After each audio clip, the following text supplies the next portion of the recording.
We are going to talk today about the works of your hands. Again, this is for the regular African person because every African is a native of a hamlet somewhere in Africa, whether the person is in Africa or in a foreign country. Therefore,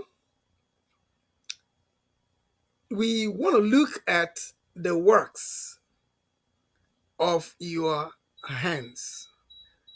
What do your hands know to do? I mean, simple, straightforward question. What do your hands know to do? Because sometimes we find it difficult to disconnect from the brainwashing we received. I say we, I am one of those people who received brainwashing.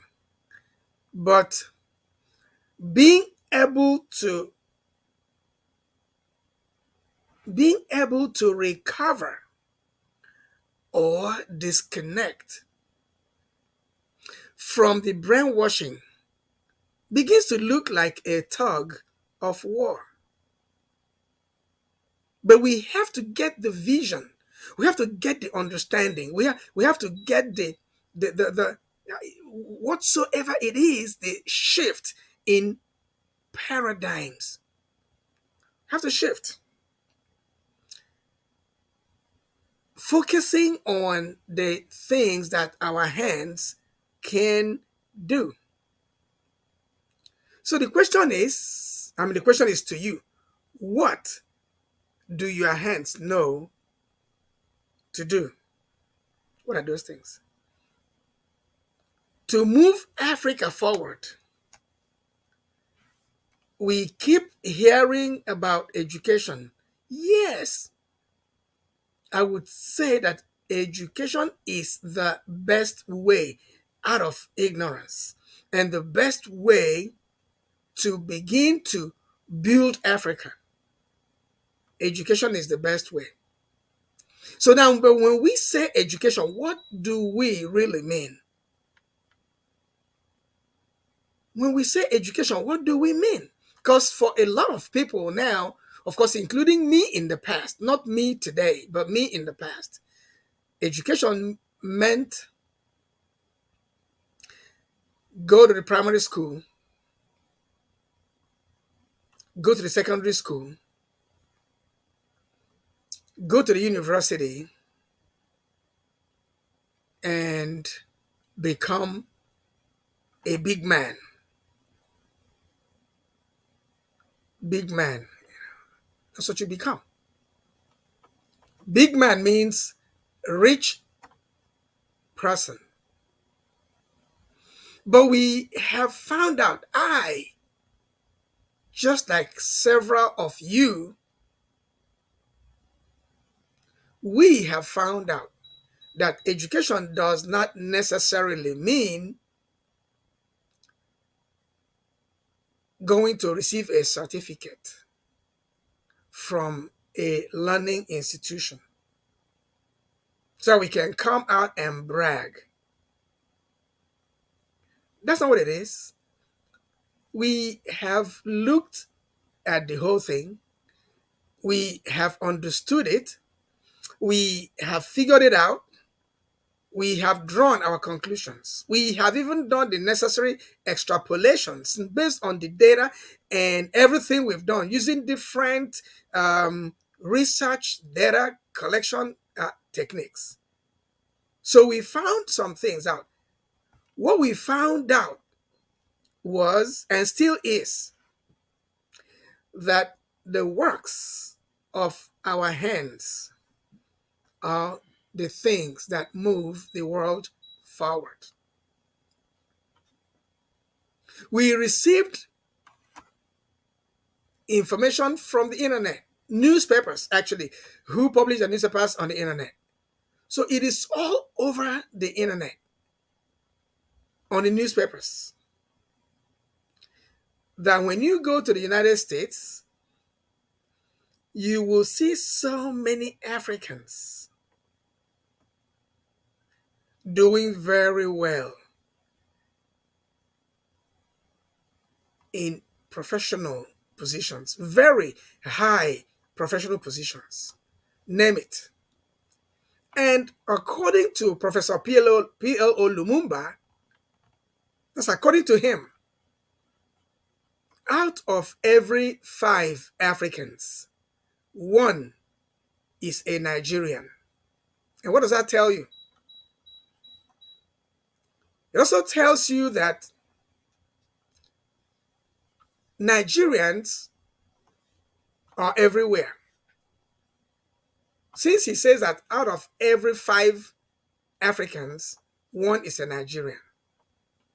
Now, those Nigerians, let me just look at the ones in the United States of America.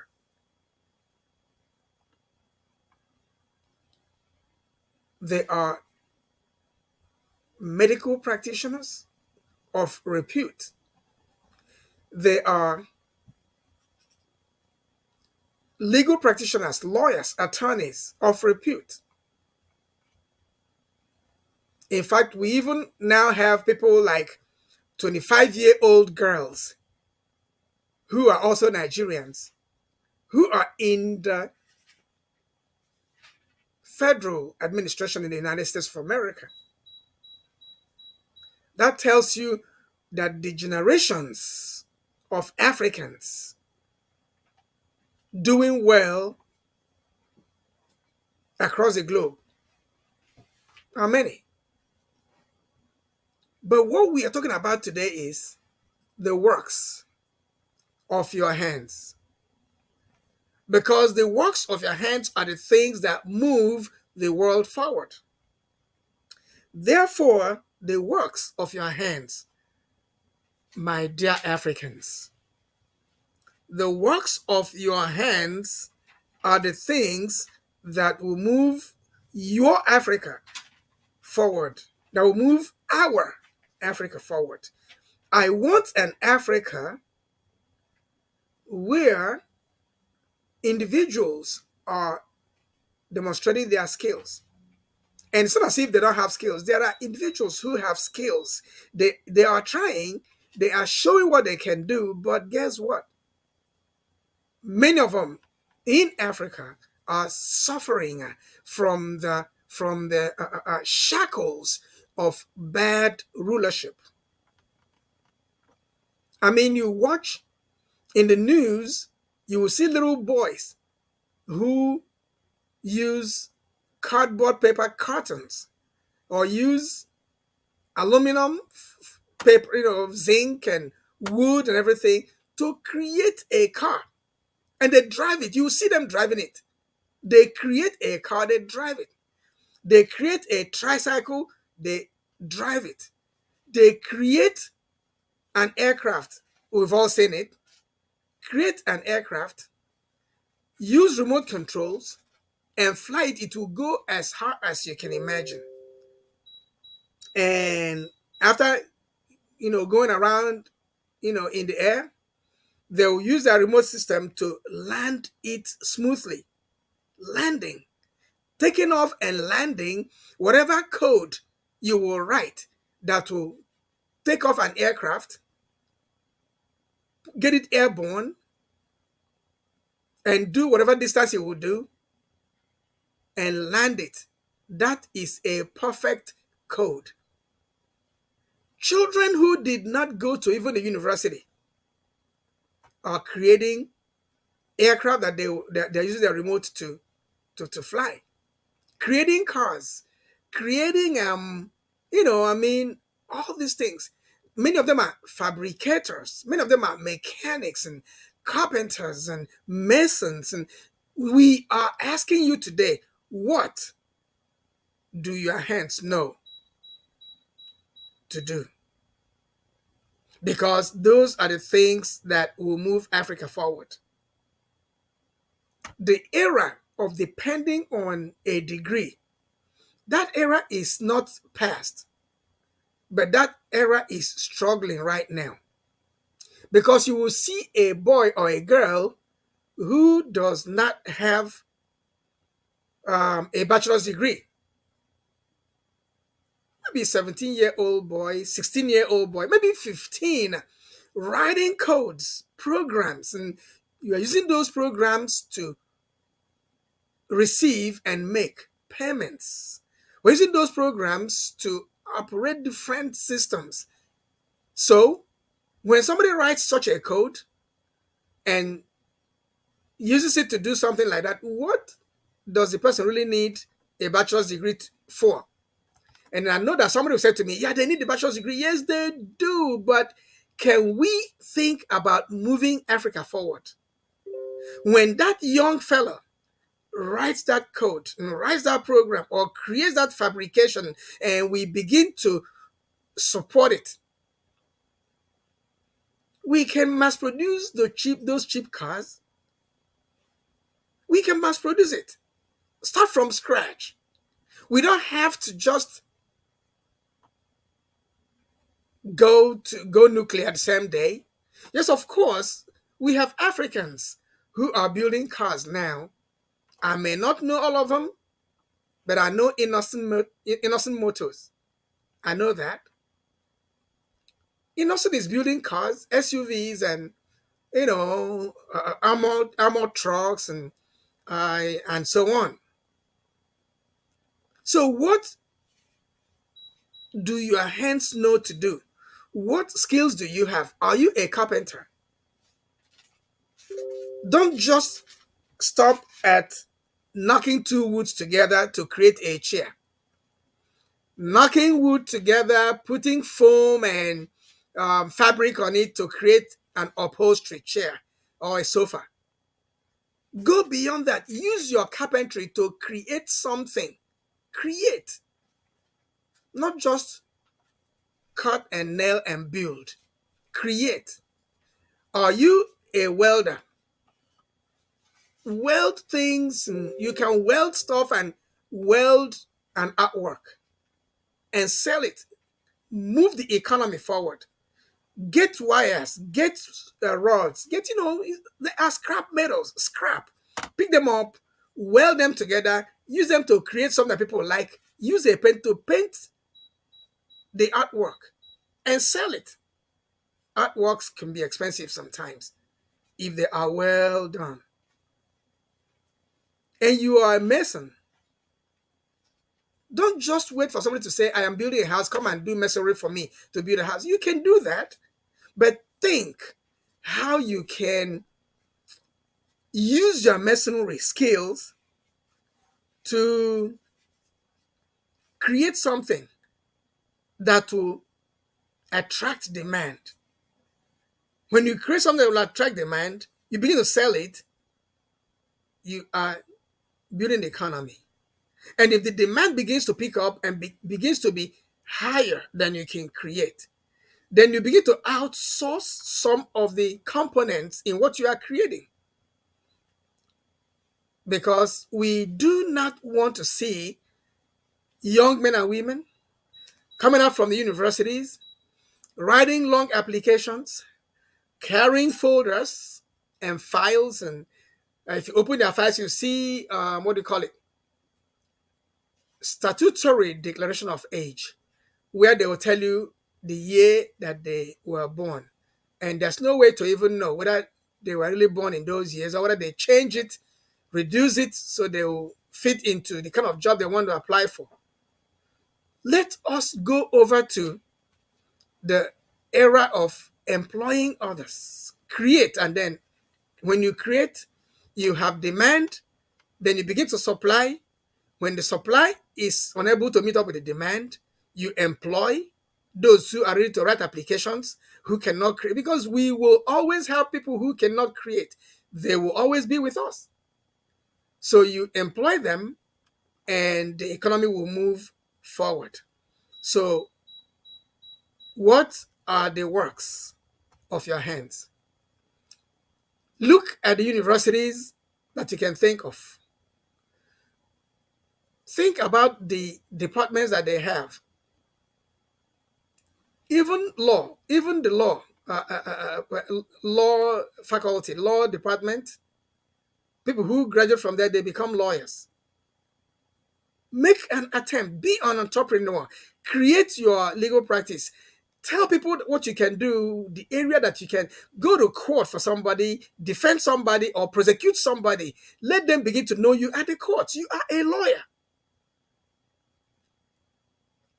Well, one thing lawyers do a lot is when they graduate, get up out of the law school, they go to the chambers of a senior lawyer and begin to practice. Yeah, that is a mentoring program. That it's appropriate. It's appropriate. But have you ever thought about thinking outside the box? Thinking outside the box. If you can think, if you can be creative, if you can be bold, if you know how to speak good English and you studied law on top of it, you convince somebody who has a case, somebody in your neighborhood, and that has been arrested, or they arrest his father or his mother or his siblings or whatever, and you are a lawyer. You want to make a name for yourself. Are you afraid of failure? Mechanic, are you afraid of failure? Carpenter, are you afraid of failure? Mason, welder, are you afraid of failure? But I'm talking to a lawyer right now. Lawyer, you can go, because I mean, if you study law, you know tort, T-O-R-T, you know about tort. You know all those things. You know the different forms you can use for different kinds of filings. Go and file a lawsuit in a court, magistrate court or whatever. File the lawsuit there. Go there and defend. Or okay, you are filing a lawsuit. You are for the plaintiff. You go there and let the person that you have sued come out to the court. And if the person doesn't come, well, there's something called contempt of court. If the person doesn't go to court, then the person will be arrested and brought to court. You are on your way to building the economy.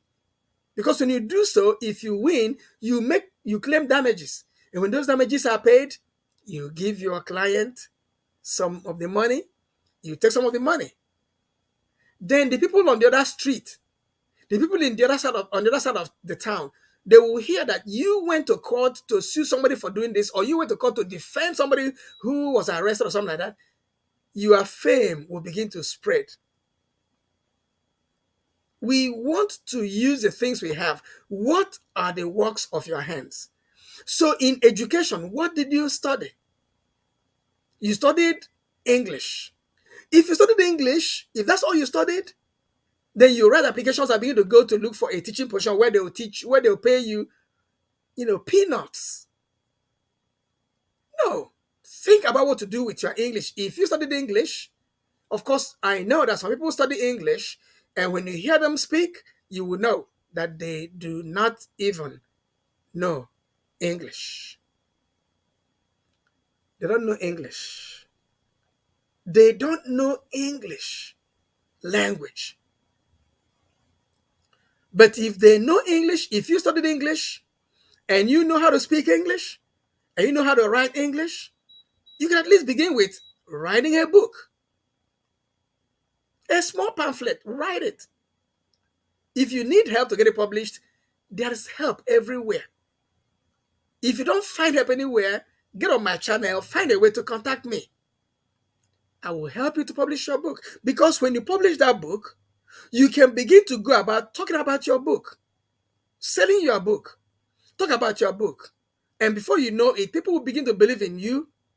They will call you to come to their school to talk to their students. They will pay you something.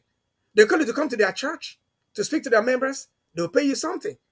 And your life will change enough. Sometimes you become what they call a public speaker. Depending on what you wrote and what you're talking about, you can even be called motivational speaker. And also, depending on what you wrote and the topic and the genre and the paradigm, you can even be called an inspirational speaker. Yes, you can even be called a teacher. A teacher is not somebody who goes to the school to teach students in a classroom. You can be a teacher without having a classroom. So the point is this: what do your hands know to do? There are things called pottery. What is pottery? Pottery, not poetry. Poetry is a whole different thing altogether. That's making people money also.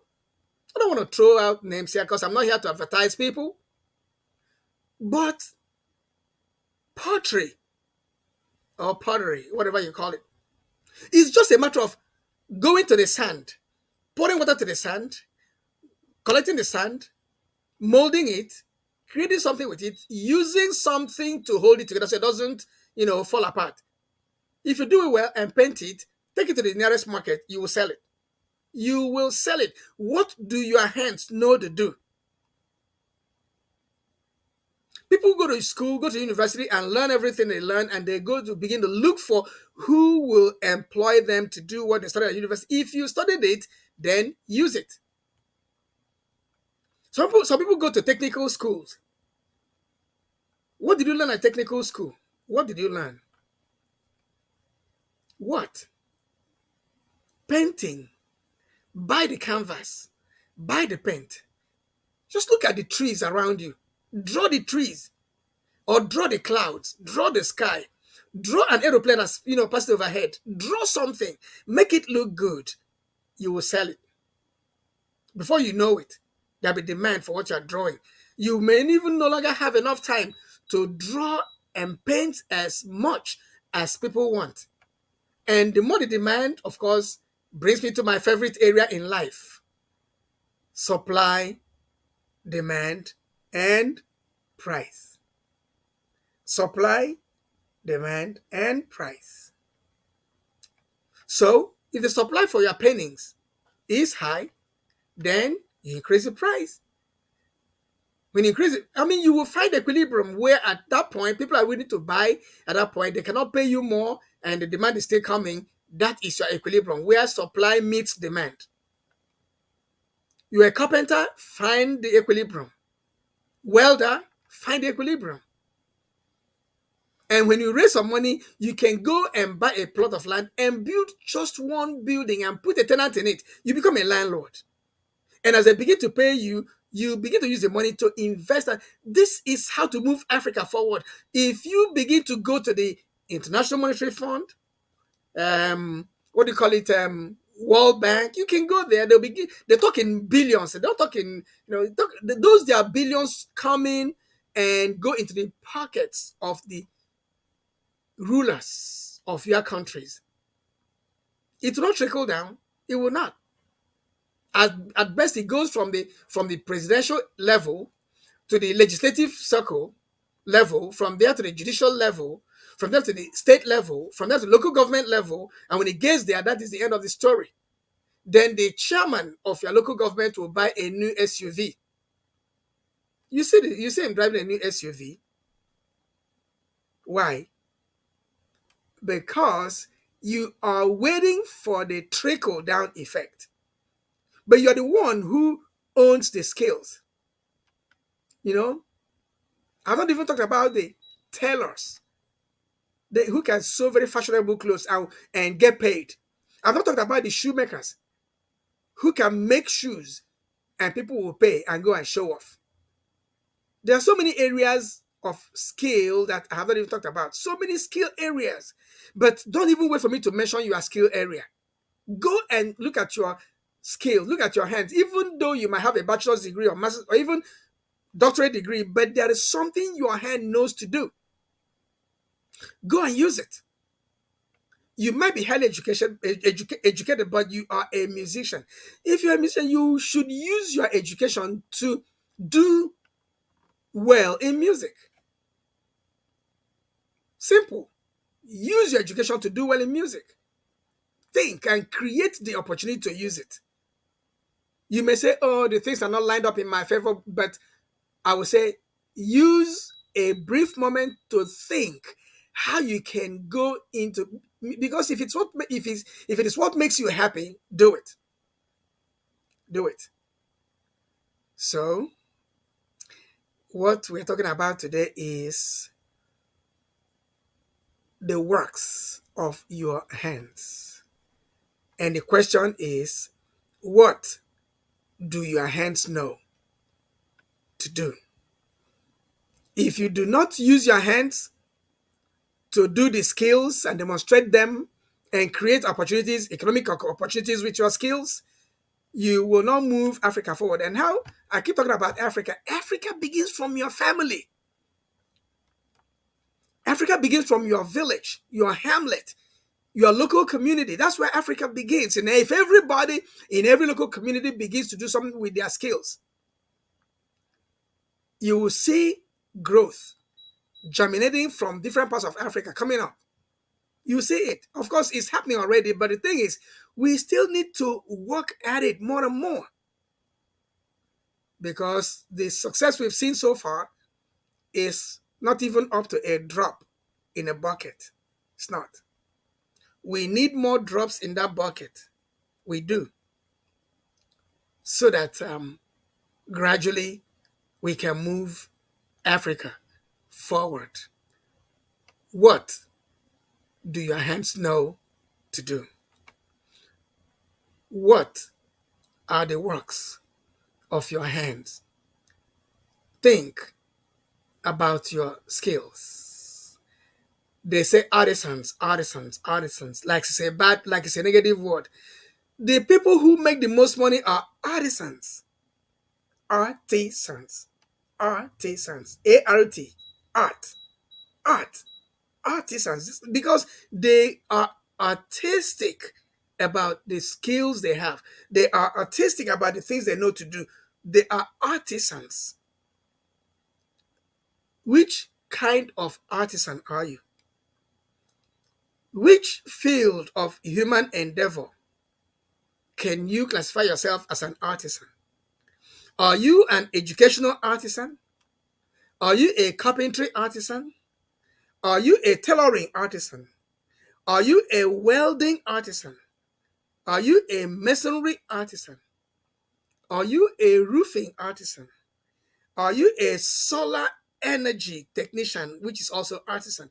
What are the works of your hands? What skills do you have? Don't go about applying for jobs with your bachelor's degree and your shoes are wearing out and and the tip of your shoes are looking up, like they're looking up to heaven, looking for God. Stand firm and use your skills and make Africa better. That is where industrialization begins. When you demonstrate those skills, then the people who have money who are building small cottage industry, companies and factories will begin to look for you with your skills. And you would even tell them that you don't want to be employed. If they need something, they should pay you to supply them that component that they need. Because if they employ you, you become an employee, they will not pay you what you're worth. But when you create everything, they'll be buying it from you. So that is when you become small and medium size companies. SME. And there are people who are called Smedan, SMEDAN. Go and find them. Go and look for them. And tell them what you can do. Tell them what you can do. And you may find avenues to move Africa forward. Your skills will take you to your destination. Again, your skills will take you to the promised land. Your skills will build up your local area and help you to make Africa what Africa should do, because you begin to be connected to other people who are doing the same thing in the other 54 countries. And you all will form a chain of development for Africa. And then those who studied at a high level, who can help you coordinate your efforts, they will swing into action and coordinate you and create a synergy that will bring Africa where Africa needs to be, so that you will stop looking for help in the wrong places.